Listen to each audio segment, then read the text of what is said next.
Hello, this is Mr. Crocker Cherries, and you're watching Tony Has 9 Fingers because he's a fairy. What is going on, people? And yes, that was Carlos Alazraqui.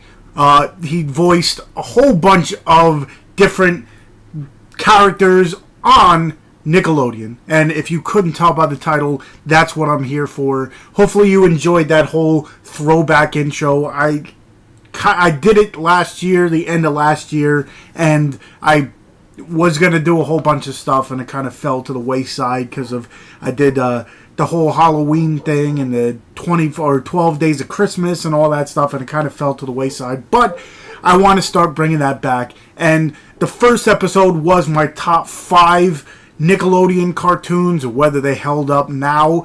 But what I'm going to do in this one, I'm going to show off my entire Nickelodeon collection, all the shows that I do have from my childhood. Nickelodeon and Disney were the two main channels I watched, and I wasn't really the biggest, what do you want to call it, like superhero fan, not Batman, not X-Men, stuff like that. I was more leaning towards, I did watch Teenage Mutant Ninja Turtles and stuff like that, but I lean more towards the Disney cartoons and the Nickelodeon cartoons. So that's what I'm going to do. I'm going to show off my entire Nickelodeon show collection, I guess you want to call it. Some of them are cartoons, some of them are live action, and let me get into it now. So let me know by, if you watched the whole thing, what were some of your favorite Nickelodeon shows. If you watched some of these and they kind of, again, I don't want to say it shaped my entire life because, some of these shows were,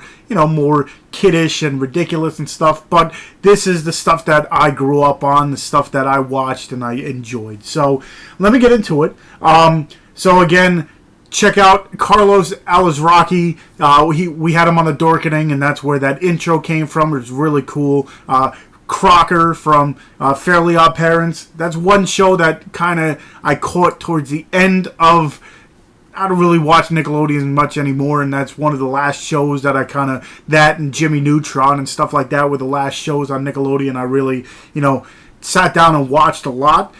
So SpongeBob is probably one of the last, long-running cartoons that kind of fit the mold with these, I guess you want to call it. But he did do the voice of Rocko's Modern Life, which I'll get into. So anyway, not a lot of these, but a couple of these I bought at conventions, and they had the pretty much the guy, I'm guessing, take the whole bunch of these episodes on off the TV and then just put them on DVD form. So I do have some of these, and then the other ones Shout Factory actually put out, which a bunch of them, now that I look at it, a bunch of them are from Shout Factory, and then Paramount put out some, and so let me get into it. So the first one, was one that I watched. It is probably up there with, some of my favorites. Me being, I wasn't as big into horror back then, but it had a different vibe to it, and that's All Real Monsters, the complete series. And I do believe that Shout Factory put out this, but this one is, like I said, the one I bought from the convention. So I wrote down the discs and everything, but overall, they play well, and their DVD quality, all this stuff is on DVD, so it's not, groundbreaking visuals or whatever, but they play well, and it's, episodes that I do enjoy. Again, like I said, this is like the Nickelodeon, every cartoon kind of had its own vibe, so it was pretty cool. It wasn't like you were watching the same cartoon over and over and over if you watch something different, but this one had its own vibe. And what I do want to do is I want to shout out a Instagrammer who makes these little dolls. I found her page, and I was like, oh, look, it's got a few different characters that I definitely enjoyed. So she had a sale on them, so I'm like, let me go out, let me buy this, and look up Wonderland at Dusk, which I'll leave in the description, whatever. But she makes these cool little dolls, and look at that thing, Ickis. I saw that, and I'm like, oh, okay, I gotta have that one. I do have another one that, deals with Nickelodeon, but I did buy this little guy too as well. I want to buy a whole bunch of other stuff, but you got a little Stay Puft Marshmallow Man. So definitely check out, like I said, if you're into these, a different style of Funko Pop. I know Funko Pop has those plushies and whatever, but I think these are a little bit cooler. So that's Ickis. I'll show you the other one once I get to it. Let me speed this up because it is going a little bit too long.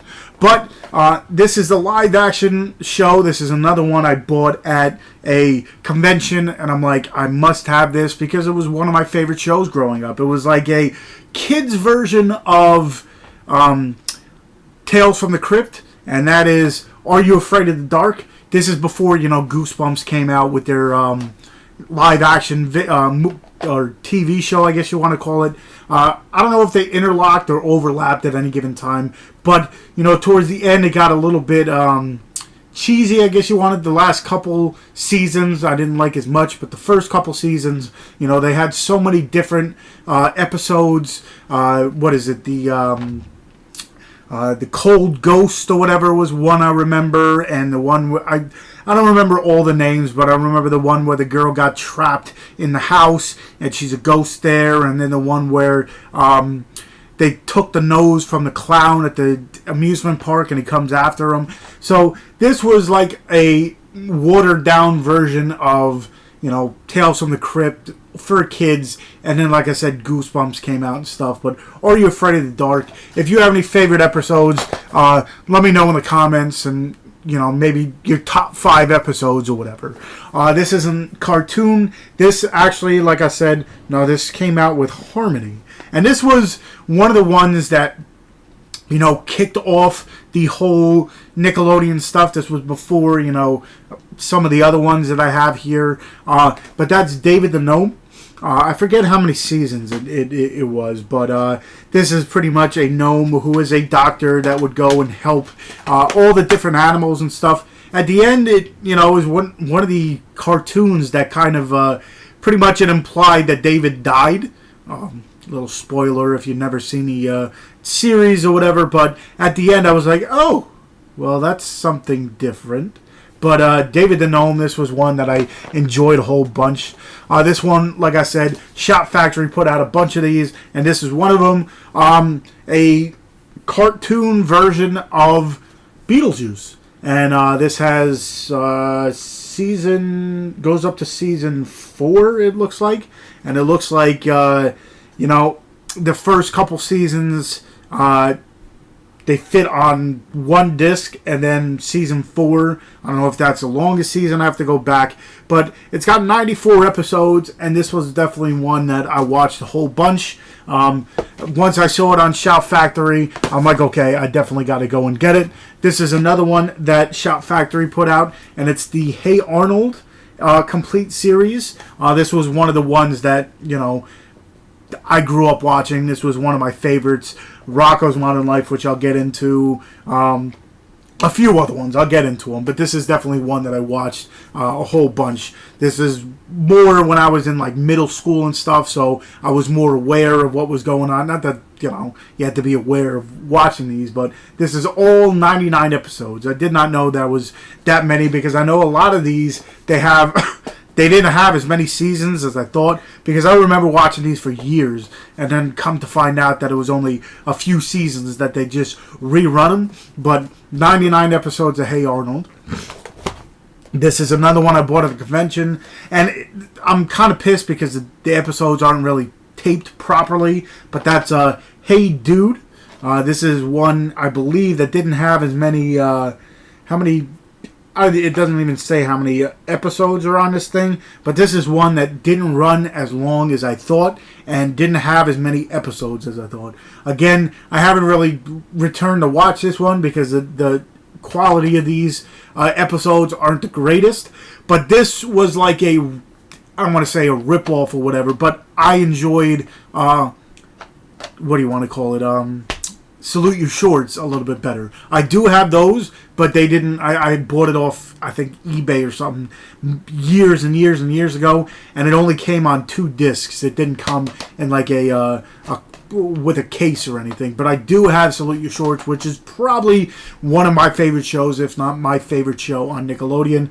This was kind of like a different version of it, I guess you want to call it. I didn't like it as much, but it was a show I watched.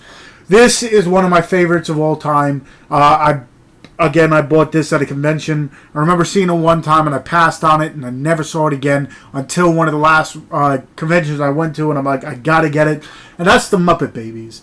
I was a little bit too young to get into the original Muppets, like the Jim Henson Puppeteers and whatever. But this is definitely one I watched all the time. With Nanny and the Adventures and all this stuff. This is, what I watched when I was younger. It aired later on, so I was probably like between like maybe 5 and 10 or something like that when I watched it. But this came out in the early 80s and definitely one that I definitely dug. Went to Chiller Theater, which is around this next weekend in New Jersey, and I saw these 2 guys. I remember watching Mighty Ducks first, and then I saw this TV show, and I'm like, oh, that's the kid. And if you didn't know what I'm talking about, it's The Adventures of Pete and Pete. There is a 3rd season that I don't know if it ever got released or not, but like I said, I went to Chiller, and I met Danny Tamborelli, and the other guy's name is escaping me right now, but I got it signed and everything. They have a podcast or whatever. It was shot in New Jersey, so that was, I didn't know that till later in life, which made it even cooler in my eyes. But The Adventures of Pete and Pete, definitely a fun show. If you've never seen it, Michelle Trachtenberg is in it. There was a few other kids from the Mighty Ducks that had cameos and stuff in it. Just a whole bunch of, Artie, the World's Strongest Man, and Petunia, the tattoo, and the mom has a metal plate in her head where she gets all these like radio links and all that stuff. But Pete and Pete, The Adventures of Pete and Pete.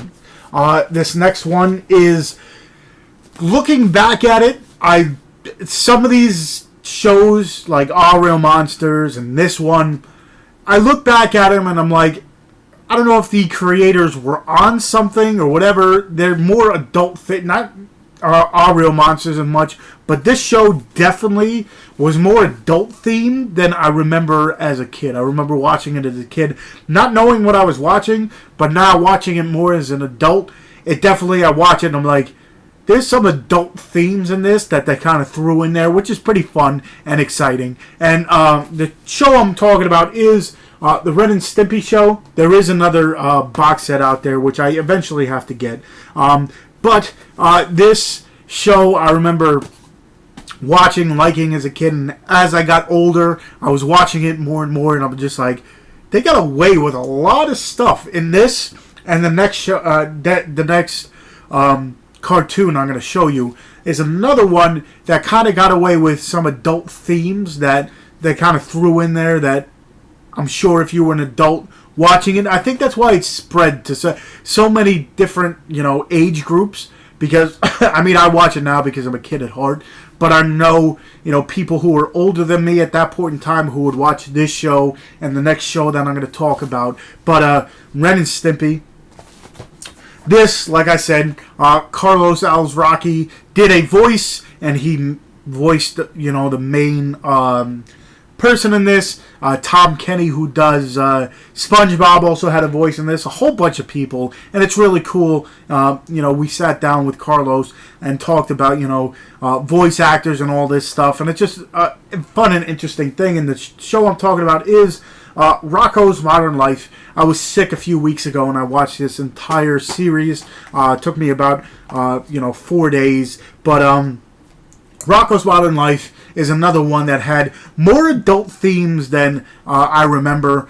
Sitting there watching it now, I'm just like, oh, they got away with some, one of the things, I believe Rocko was like a sex phone operator kind of deal. He was looking for all these different jobs, and that was one of the jobs that he got. Just some other, goofy and stuff but adult themes. So I think that's why it kind of spanned over so many generations and so many different age groups, I guess you want to call it. But that's Rocko's Modern Life.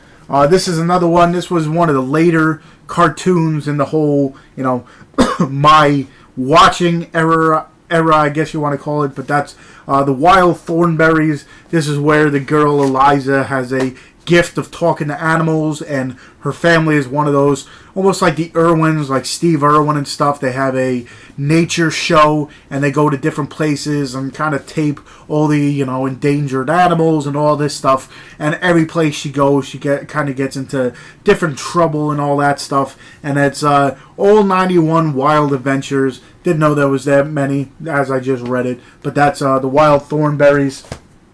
These next couple, they don't come in these big bulky box sets, I guess you want to call it. This show, I guess, didn't have that many. It looks like it was maybe 2 seasons or just 1 season with 13 episodes. And I remember liking it. I remember some quotable lines that I had, like, hit me, and what happened? Oh, he hit me. If you've never seen that, if you don't know what I'm talking about, maybe Goo Punch will jog your memory, and that show is My Brother and Me.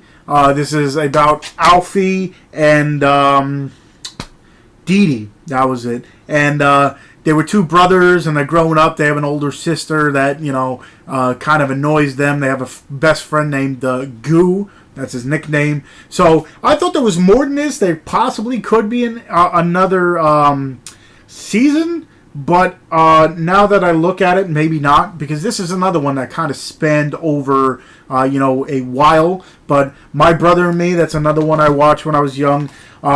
This I recently got at Best Buy. They had it was like $12.99. I had the first season, and then I did not know they had a complete series of this, which is 3 seasons, I believe, total. And this is another one that.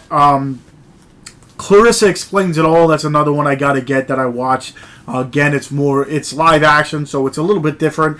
This has like a superhero feel, kinda. I guess you want to call it a superhero. But The Secret World of Alex Mack. This was one of my first crushes of all time. Larissa Oleynik. They actually had a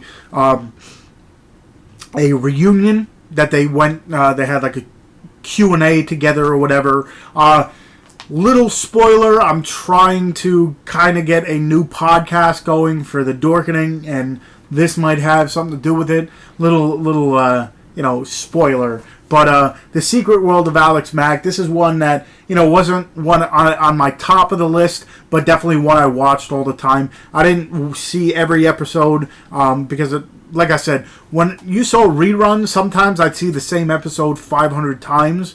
I don't know if it was, just they had it on loop, and that's the time I saw it, and I just catch the same episodes all the time. But I definitely know I haven't seen every single episode of this. I don't remember how the series ended. They were talking possibly getting a spin-off series or something like that going together. Who knows? But that's The Secret World of Alex Mack.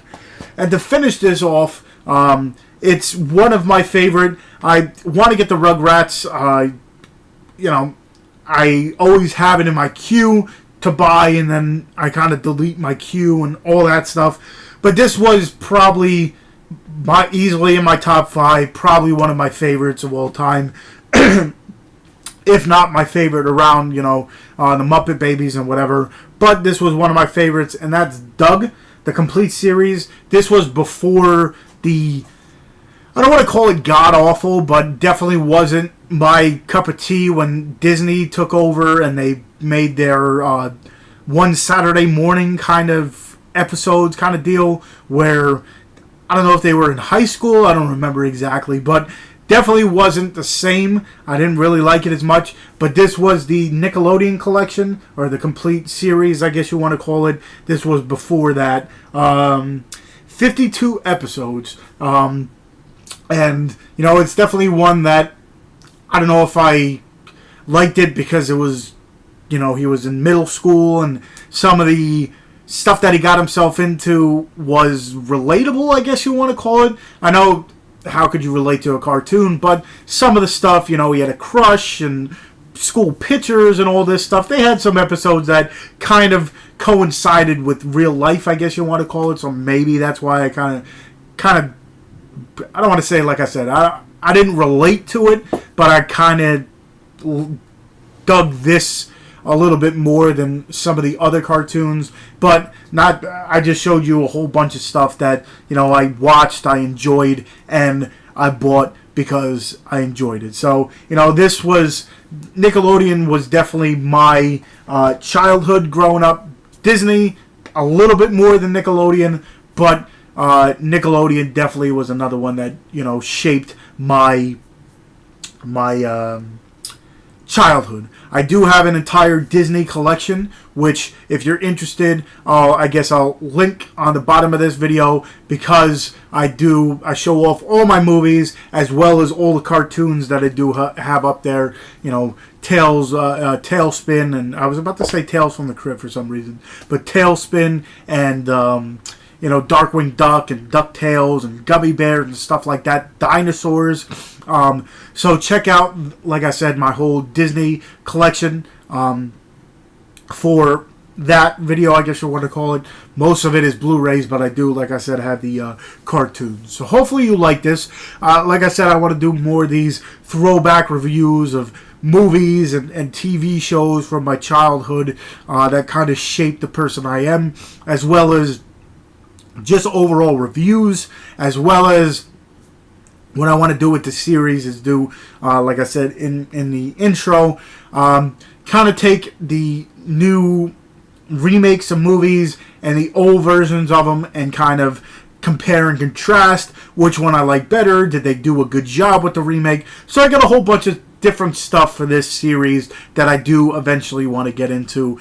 Hopefully it doesn't fall to the wayside, because knowing me, sometimes I get so many ideas that, one idea kind of takes over the other. But I want to do stuff like this. If you're enjoying this, if you think I should do more, definitely let me know in the comments, as well as, all your favorite Nickelodeon shows. Like I said, if Are You Afraid of the Dark, if you have, top 5 episodes or stuff like that, I want to know. I want to, learn more about the people who watch my videos, as well as, other YouTube creators. So hopefully you enjoyed this. Hopefully you're, excited for more throwback stuff.